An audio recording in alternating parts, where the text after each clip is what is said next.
So if you're feeling like you've fallen off the wagon, especially after holidays, after spring break travel, whatever the event is, good, you're in the exact right place.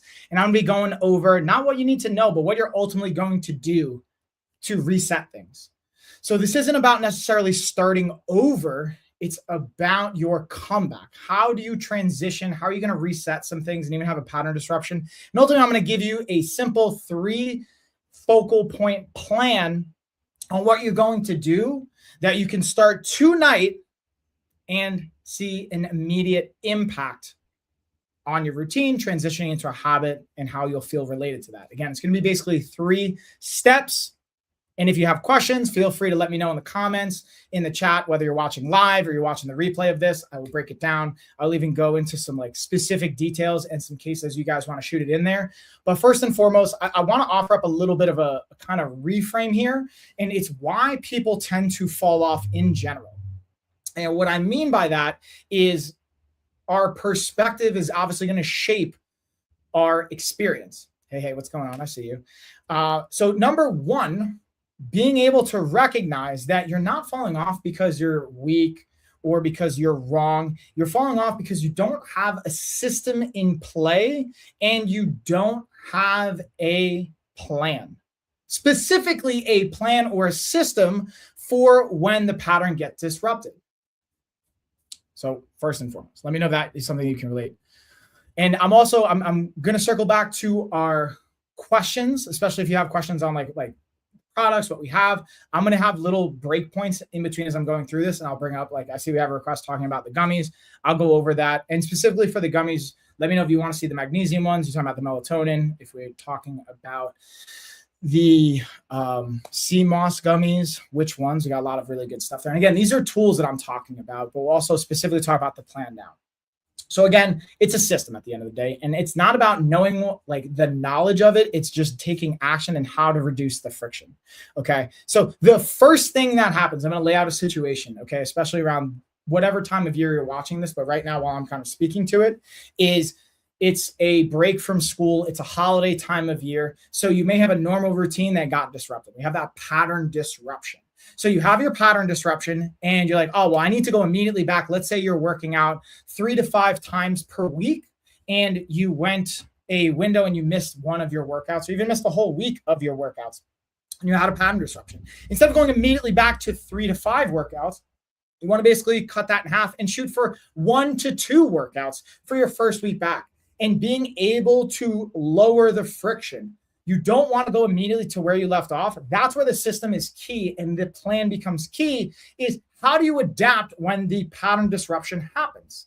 So figuring out what's the minimum I can do to win today, and being able to, maybe that's a 5-minute walk, or maybe it's 30 minutes, but it's not necessarily an hour 15 if you're doing that in the past. It's finding what's the minimum effective dose that I can get done today that puts a check in the win column that generates me some momentum. So again, examples of this would be like a 20 to 30 minute workout. It would be a protein focused meal. Maybe it's just having a protein shake. Maybe it's just hitting a certain step goal or a certain fluid or hydration goal, but it's a measurable, accessible win for today. So even when and wherever you're watching this right now, you can set a measurable goal that you can hit before you put your head down for the night. That's going to have a component to your reset. And that's what we want to create and invite here. Okay, I'm going to pause there right off the bat and see if we have questions related to that specifically. I do see we have a question around some products. I will make some time. I'll get into that. Okay, it doesn't look like we have questions around this particularly. And again, if you guys want to share specific examples, things you're struggling with, I'll happily speak to that. Okay, number 2. So 1, we're going to reset and pull back a little bit. You want to lower the friction. Number 2, you want to add structure wherever possible. You want to reduce or minimize and ideally remove decision fatigue. An example of this is you get back from travel and let's just say you didn't go food shopping yet. You don't know what to eat. That is a perfect situation when you come back from vacation or off the holidays where you could potentially use a meal prep company or a meal delivery company to just get you some momentum. So you can say, all right, cool. I'm going to order 3 to 5 meals, maybe 10, maybe 12. And that's what you're eating for the first couple of days. You don't have to think about it. On average, I saw a study referencing from PubMed that a person will make about 200 nutrition choices a day on average. That is crazy, right, Rob? Rob knows all the choices. So we want to reduce that decision fatigue. That's number two, being able to add structure and minimize the decision fatigue. So pick a clear, measurable goal, and that's what you're doing. Whether it's, okay, I'm going to do 1 to 3 workouts over the week. I'm going to have 2 to 3 to-go meals that I don't have to think about. They're pre-prepped or they're easy and I'm familiar with them. Or you're using the same times and systems that you can easily replicate. For example, I'll give you a great one. Especially if my pattern gets disrupted and I went back to like, hey, coffee in the morning. The first thing I do, especially if this gets disrupted, is I use the 24-hour rule. So, okay, if 24 hours have gone by and I didn't do my normal routine, I don't let more than 24 hours go by and I get back to it. So I make coffee within the first hour of waking up. I take my supplements and I utilize a protein shake with my coffee. That is like my bare minimum. It's super accessible, doesn't have a lot of friction. I have protein in my house. I make sure I have it pre-ordered so it gets delivered so I don't ever run out. And then I'm able to make my protein and I feel good about how I started my day because I got protein in, I got a little bit of fiber. I love me some good coffee. It's time for me in the morning. Not starting the day with a win. We're building some momentum from that. Okay. So again, that's structure, and being able to have that structure is key. And it starts with a little bit of action preemptively. So it started with me ordering my protein shake, or being able to have protein powder in the house, or being able to make sure I have coffee. Doing some basic things like that is clutch. So that when you get back and you have your pattern disrupted, you're not like, oh man, I have to do all this stuff. That's overwhelming. Okay. So being able to have consistency is going to beat intensity every single time, because you're going to come back and you're going to feel the urge, oh, I got to make up for this vacation. I got to make up for all the stuff that I ate, or I missed these workouts, and I'm going to do an hour and a half workout and I'm just going to actually like just kill my whole system. It's not super sustainable. You're better off. I'd rather see someone do a 15-minute workout at 50% than an hour and a half workout at 100% that they're not going to be able to sustain again. That's just not going to be useful. We're playing the infinite game here. We're playing the long-term game. And that's being able to focus on the low friction stuff.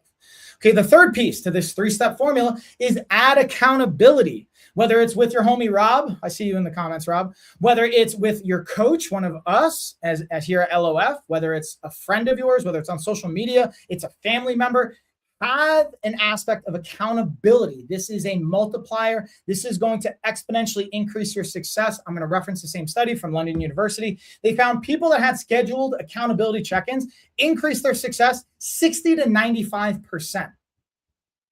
So be able to set up a layer of accountability, whether it's a text message, a phone call, a meeting, an appointment, a class, whatever, a body doubling session. Have something that's going to be your accountability that you share with another person, that you can have, that's predictable and that's routine and that's systemized. Ideally have it on your calendar and just set it on auto repeat so that you don't lose it. So if no one knows what you're doing, you're going to fall off again, and you're not going to have that, again, layer of accountability to allow you to come back.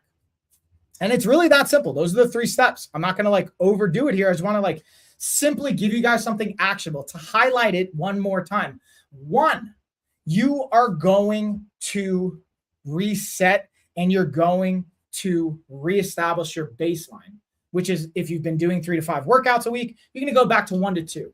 If you've been eating, again, I'm making up with a nutrition plan, you're eating 200 grams of protein a day. Hey, just get back to 150 grams of protein. Just get back to logging your protein even, or just having one intentional meal that has 30 grams of protein in it. Something that's low friction, very accessible. Like for me, I always go back to, I'm starting my day with coffee and a protein shake. It's 30 grams of protein, about 4 grams of fiber, and it just builds up that routine and habit that I get to establish and build off of. That's number 1. Number 2, it's how you structure your day and your week after that.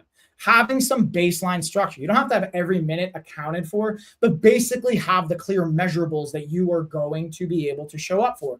Whether that's your workout days and how long you're going to do them for, whether it's how many meals you're going to eat, what you're going to eat, be able to have structure to it, especially that first week, especially after the 24 hours where you had your pattern disruption. Be able to have that first week clearly laid out and a plan in place to be set up for success. And then lastly, be able to have accountability. Have someone that's going to hold you accountable or you're going to share with, so you have that incentivized accountability. when you have these three pieces, you will be able to come back into your routine. And again, the whole idea, what I'm inviting from this is not being perfect, is not even being what it was before the pattern disruption, before the holidays, before whatever interrupted you. You had spring break, you had winter break, you had some kind of break, you had a holiday, you had a kid, you got sick, whatever the thing is. You're not trying to go back to what you were before that. You're trying to have a baseline that you can build off of again. Because most of us lose that baseline when the pattern disruption happens, and then we're unable to build off of it because we have no foundation. We have no floor. Stop thinking about, okay, well, the ceiling I'm capped out at. I need to I'm not going to go past this. You just want to have a floor established. All right, what's my baseline floor? I'm going to move. For me, it's 30 minutes every day, no matter what's going on, unless I'm sick. I'm moving for 30 minutes. It could be walking. It could be cardio. It could be martial arts training. It could be weight training. It could be my prehab, my mobility stuff, but I'm doing 30 minutes of movement on a daily basis. Like even today, I already got, ironically, where I fit it in. Yeah, I got my 6,000 steps. I walked for more than 30 minutes, but I was on one of my coaching calls. I was literally just balancing on my physical. So even if hypothetically I needed to, I could literally just balancing on this ball for 30 minutes. That would be a checkpoint for me. That's where I would be able to get my minimum effective dose. And the accountability is sharing it with you guys, but I also have my own coach. I literally just had a call with him. I have my own team of health coaches as well. I got a great nutrition coach, a great fitness coach, mindset coach, all these people I get to share and have accountability with. So that's literally the real life application. This is going to be not just for the holidays, but year round. I share it right now though, because this is where we see a lot of it. Okay. So if you're watching this too, and you're like, dude, that sounds great, but I'm feeling stuck with this. You can do one of two things. I'm gonna give you some actionable stuff right now. You can either just comment, I got you, and we can literally troubleshoot in real time if you want to, or you can shoot me a message wherever you're watching this, or go to our website. Go to lifestyleoffitness.com, schedule a free call. I'll chat with you. We'll go over an implementable plan. And if you want to do coaching, cool. We'll have options for that. If not, we'll walk away. I'll high five you.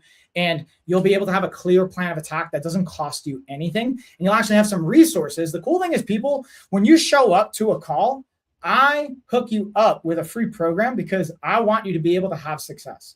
I'm confident in you to do the program that we share with you. You'll see results. A, you'll be able to be a walking testimony, more or less. Or B, you're going to want to do coaching because you see the impact we have. Or C, you just hang out with me forever, right, Robin? We just become besties. You drop in the comments in the chat, and here we are. Et voila. So that's it. I put it in the comments, and then just to kind of bring it home, I'm going to hang out on Amazon specifically here and talk about some of the products. So you guys get questions. So we have some questions on some of the products and tools related to the plan that I will support you guys with. But I want to keep it, again, a very simple, very accessible kind of office hours. It's 10, 15 minutes. That's it. Okay, we're going to keep it short, to the point, sweet and simple. If you guys are watching live on any of the other platforms besides Amazon Live and TikTok, hop on over here to Amazon Live, and I will be hanging out, going over some products, going over some additional questions. We have some requests on products that people want to see. I got you. But other than that, be able to take action. Focus on the low friction points. Just do one thing. And that's what it goes back to. And this doesn't just come into play with your fitness routine, your health routine. I'm even working with in a mindset coaching dynamic, and I take the same principle of what's a low friction thing I can focus on to get myself progress and momentum. For me, it's journaling. I do journaling in the morning and the evening, and if I miss a day of journaling, I even account for it. This week, my goal is to do 6 out of 7 days of journaling. It's not going to be 7 out of 7. It's not to be perfect. And if I happen to miss 6 out of 7, I would go back one day. I'll go 5 out of 7 days of journaling. And that helps from my mindset perspective and some of the regulation related to that. So that's going to do it, y'all, here on everywhere else except on my Amazon and my TikTok peeps. I'm going to hang out with you guys. We'll go over some of the products, some of the requests that you guys have to see. But yeah, y'all, I appreciate you guys. Later.